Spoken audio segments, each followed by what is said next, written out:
Hello મિત્રો, SSC online coaching કોર્સમાં આપનું સ્વાગત છે. આજે આપણે ગણિતનો ત્રીજો ભાગ જોઈશું. આજનો જે ભાગ છે એ બેઝિક માટે પણ ઉપયોગી છે અને સ્ટાન્ડર્ડ મેથ્સ જેનું છે એ લોકો માટે તો ખાસ અગત્યનું છે. સ્ટાન્ડર્ડ મેથ્સમાં આવા પ્રશ્નો વધારે પૂછાતા હોય છે. 2 માર્ક્સમાં, 3 માર્ક્સમાં, ખાસ કરીને 3 માર્ક્સમાં પૂછાતા હોય છે સી વિભાગમાં. તો જેટલા લોકોને સ્ટાન્ડર્ડ છે એ લોકો આ વિડીયો પર ખાસ ધ્યાન આપજો. આ પ્રકારના તમારા દાખલાઓ પૂછાઈ શકે છે. બીજી વસ્તુ કે સાથે સાથે તૈયારી કરતા રહેજો. પરીક્ષા નજીક આવી રહી છે. આપણને પરીક્ષા નજીક કોઈ તકલીફ ના પડે એટલા માટે સાથે સાથે તૈયારી કરતા રહેજો. તો આપણે આપણા કોર્સ તરફ આગળ વધીએ. પહેલો દાખલો જોઈએ. અહીં તમે જોઈ શકો છો એક રકમ આપેલી છે. શું છે? બહુપદી ટી નો વર્ગ -15 ના શૂન્યો શોધો તથા તેમના શૂન્યો અને સહગુણકો વચ્ચેનો સંબંધ ચકાસો. બરાબર છે.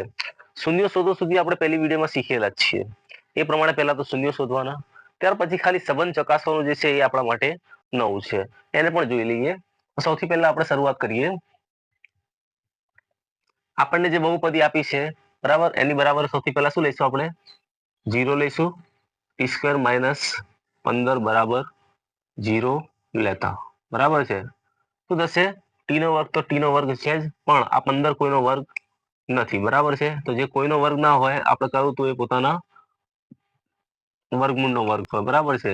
તો શું થશે? ટી નો વર્ગ માઇનસ વર્ગમૂળ 15 નો વર્ગ બરાબર 0. એક સૂત્ર આગળ આપણે ભણી ગયા છે, a નો વર્ગ માઇનસ b નો વર્ગ બરાબર a minus b a plus b. એ સૂત્રને અહીં આપણે એપ્લાય કરીશું તો શું થશે? જુઓ, ટી માઇનસ વર્ગમૂળ 15 ટી પ્લસ વર્ગમૂળ 15 બરાબર 0. શું થશે? બંને કૌંસ બરાબર 0 છે તો પહેલા કૌંસ બરાબર 0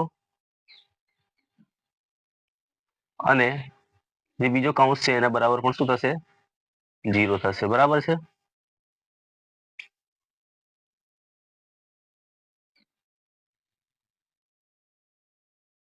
ચાલો, આ માઇનસ વર્ગમૂળ 15 પેલી બાજુ શું થશે? પ્લસ થઈ જશે. તો આ થશે ટી બરાબર વર્ગમૂળ 15 અને આ બાજુ માઇનસ પ્લસ છે, પેલી બાજુ શું થશે? માઇનસ થશે. તો ટી બરાબર માઇનસ વર્ગમૂળ 15. બરાબર છે. આ બે આપણને જવાબો મળશે. આ બે જવાબો શોધ્યા પછી અહીં સુધી તો આપણે આગળ ચર્ચા કરેલી જ છે. બરાબર. હવે આ બે જવાબો શોધ્યા પછી આગળ શું કરવાનું છે એની વાત કરીએ. સૌથી પહેલા આપણી પાસે જે બહુપદી છે એને આપણે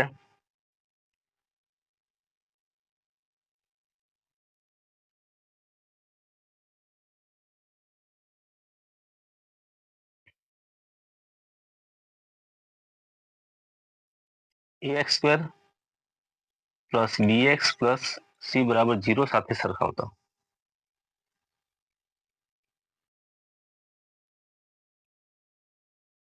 બરાબર છે. તો શું થશે? જુઓ, x² ની આગળ સહગુણક x² એટલે t² છે. બરાબર. x વાળો કોઈ પદ નથી એટલે અહીં bx છે, અહીં x વાળો કોઈ પદ નથી એટલે x વાળો પદ છે જ નહીં એવું સમજવાનું. અને અચળ પદ 15 છે એની જગ્યાએ શું છે? c છે. બરાબર. તો a બરાબર શું છે? અહીં આગળ કઈ નથી તો 1. b વાળો તો આખો પદ જ નહીં એટલે b બરાબર શું લઈશું આપણે? 0. અને c બરાબર શું છે? -15. બરાબર છે. c બરાબર -15. આટલી વસ્તુ આપણી પાસે છે. બરાબર. હવે આ શૂન્યો છે. શૂન્યોનો સરવાળો, શૂન્યોનો ગુણાકાર શું થાય છે આપણે જોઈએ. શૂન્યોનો સરવાળો શું થશે? શૂન્યોનો ગુણાકાર શું થશે એની વાત કરીએ. શું થશે? જુઓ, જે શૂન્ય આપણને મળ્યા છે એમને પહેલા આપણે નામ આપી દઈએ. પહેલું જે શૂન્ય મળ્યું એને શું કહીશું આપણે? આલ્ફા. આલ્ફા બરાબર શું છે? વર્ગમૂળ 15. બરાબર છે. વર્ગમૂળ 15. અને એ બીજો શૂન્ય મળ્યો એને આપણે કહીશું બીટા. બીટા બરાબર માઇનસ વર્ગમૂળ 15. બરાબર છે. આટલું છે. હવે સૌથી પહેલા શૂન્યનો સરવાળો કરીએ. શું થશે? જુઓ, આલ્ફા પ્લસ બીટા બરાબર શું થાય? વર્ગમૂળ 15 વત્તા માઇનસ વર્ગમૂળ 15. બરાબર છે. તો શું થશે? જુઓ, વર્ગમૂળ 15 પ્લસ માઇનસ માઇનસ વર્ગમૂળ 15. વર્ગમૂળ 15 વર્ગમૂળ 15 શું થશે? બાદ થઈ જશે એટલે જવાબ શું આવશે? 0. આલ્ફા પ્લસ બીટા બરાબર 0 આવશે. બરાબર છે. આને સમીકરણ નંબર 1 કહી દો. હવે આપણને ખબર છે કે શૂન્યોના ગુણાકારનું જે સૂત્ર હતું એબીસી ના આધારે શું હતું, સોરી શૂન્યોના સરવાળાનું જે સૂત્ર હતું એબીસી ના આધારે શું હતું, તે હતું આપણી પાસે માઇનસ બી છેદમાં એ, બરાબર છે. માઇનસ બી, બી આપણને શું આપ્યું છે 0, બી તો કશું છે જ નહીં 0, એ કેટલું આપ્યું છે એ બરાબર 1 આપેલું છે, બરાબર. તો શું થશે જુઓ, માઇનસ બી અપોન એ બરાબર 0 છેદમાં 1, એટલે જવાબ શું આવે 0, બરાબર છે. આને આપણે સમીકરણ નંબર શું આપી દઈશું 2 આપી દઈશું. હવે 1 અને 2 પરથી શું દેખાય છે જુઓ, સમીકરણ 1 અને 2 પરથી શું ખબર પડી, ખબર એવી પડી કે આલ્ફા પ્લસ બીટાનો જે જવાબ છે એ જવાબ કોનો આવે છે માઇનસ બી અપોન એનો આવે છે. તો આલ્ફા પ્લસ બીટા બરાબર માઇનસ બી અપોન એ, બરાબર છે. એવી જ રીતે હવે ગુણાકારનું જોઈએ, ડાયરેક્ટ જ લખીએ આપણે, આલ્ફા ઇન્ટુ બીટા, બરાબર. આલ્ફા ગુણ્યા બીટા, આલ્ફા શું છે વર્ગમૂળ 15 અને બીટા શું છે માઇનસ વર્ગમૂળ 15, બરાબર છે.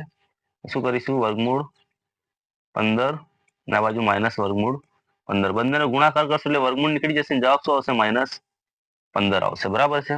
હવે આપણને ખબર છે શૂન્યનો ગુણાકારનું સૂત્ર શું હતું, તો આપણને ખબર છે શું હતું, સી અપોન એ. સી કેટલું છે -15, એ કેટલું છે 1, બરાબર છે. -15 છેદમાં 1 તો શું થશે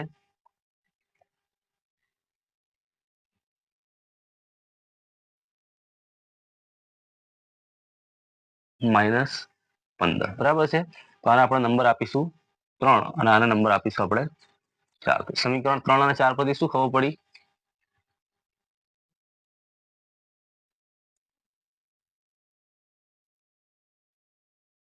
શું ખબર પડી, આલ્ફા ગુણ્યા બીટા બરાબર શું થાય સી છેદમાં એ થાય, બરાબર છે. તો alpha into beta is equal to C છેદમાં A, બરાબર છે.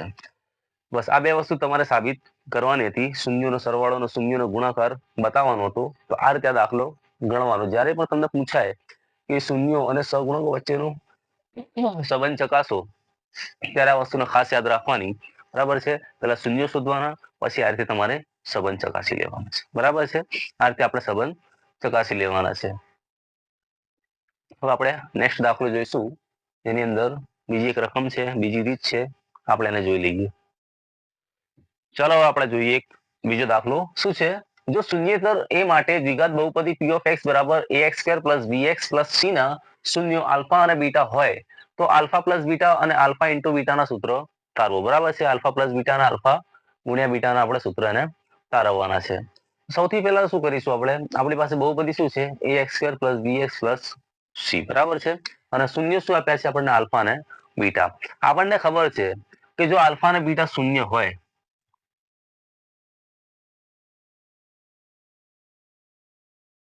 શૂન્ય હોય, બરાબર છે,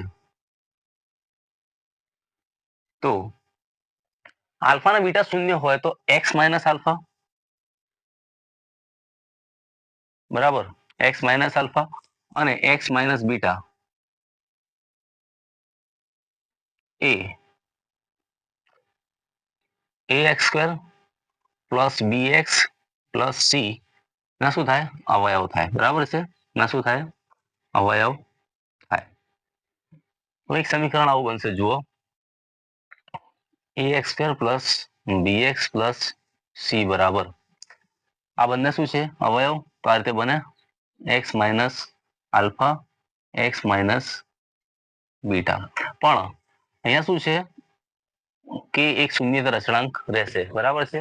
શું લખીશું, કે શૂન્યેતર અચળાંક, બરાબર છે, એટલે કે શૂન્ય સિવાયનો અચળાંક, બરાબર છે. હવે જુઓ આટલું થઈ ગયું.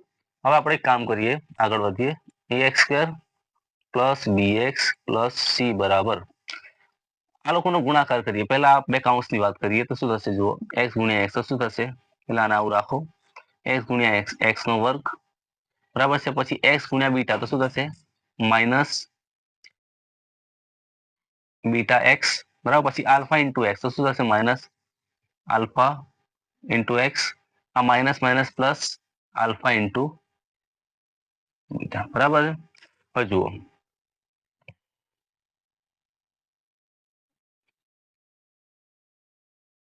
કે તો 12 જ રહેશે અત્યારે, x નો વર્ગ. હવે જો આ બીટા એક્સ અને આલ્ફા એક્સ, એમાંથી એક્સ કોમન કાઢ લો ને માઇનસ કોમન કાઢ લો તો શું થશે? બીટા વત્તા આલ્ફા. આપણે થોડું વ્યવસ્થિત રીતે લખીશું આલ્ફા ઇન્ટુ બીટા, અને એક્સ જે કોમન નીકળ્યો અને આપણે પાછળની સાઈડ લખીશું, આગળ નથી લખતા, બરાબર છે? માઇનસ આગળ લખ્યું, એક્સ પાછળ, પ્લસ શું થશે? આલ્ફા ઇન્ટુ બીટા, બરાબર છે? કે ને આપણે અંદર ગુણીએ તો શું થશે? જુઓ,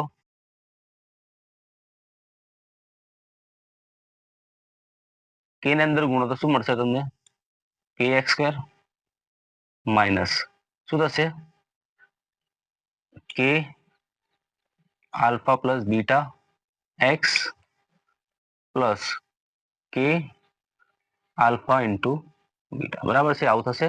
આ બંને સમીકરણોને આપણે સામ સામે સરખાઈએ તો શું મળશે? જુઓ, એ એક્સ સ્ક્વેર બરાબર શું મળશે? એક્સ ની જગ્યાએ એક્સ છે તો એ બરાબર શું મળશે? કે મળશે. એ રીતે આ બાજુ જુઓ, બી એક્સ છે તો આ બાજુ શું છે? કે alpha plus beta x. X x ને છોડ દો તો બી બરાબર શું મળશે? તો બી બરાબર આપણને શું મળશે? કે આલ્ફા પ્લસ બીટા. એવી રીતે સી બરાબર શું મળશે? સી બરાબર કે આલ્ફા ઇન્ટુ બીટા, બરાબર છે? હવે જુઓ, બી ની વાત કરીએ તો બી બરાબર શું થશે? કે ને આ બાજુ લાવી દઈએ તો બી છેદમાં કે બરાબર શું થશે? આલ્ફા વત્તા બીટા. હવે કે બરાબર શું આવ્યું છે આપણી પાસે? એ. તો અહીં આપણે એ મૂકી દઈશું તો આ રીતે આવશે આલ્ફા પ્લસ બીટા બરાબર બી છેદમાં એ. આપો પહેલો સૂત્ર મળશે. ત્યારબાદ કે ને આ બાજુ લાવો તો શું થશે? સી છેદમાં કે બરાબર આલ્ફા ઇન્ટુ બીટા. કે બરાબર શું છે આપણી પાસે? એ. તો કે ની જગ્યાએ આપણે એ મૂકી દઈશું તો શું થશે? જુઓ, આલ્ફા ઇન્ટુ બીટા બરાબર સી છેદમાં એ. શૂન્યનો સરવાળો અને શૂન્યનો ગુણાકાર ના સૂત્ર આપણને મળે. કઈ રીતે મળે? આલ્ફા પ્લસ બીટા બરાબર બી માઇનસ આવશે, બરાબર છે? આ ખાસ યાદ રાખજો, માઇનસ બી અપોન એ. કે માઇનસ છે એટલે બરાબર છે, માઇનસ છે એટલે માઇનસ આવશે. માઇનસ બી અપોન એ અને alpha plus alpha into beta is equal to C upon A. આ રીતે આ દાખલો ગણાશે, બરાબર છે? આપણે નેક્સ્ટ દાખલો જોઈશું.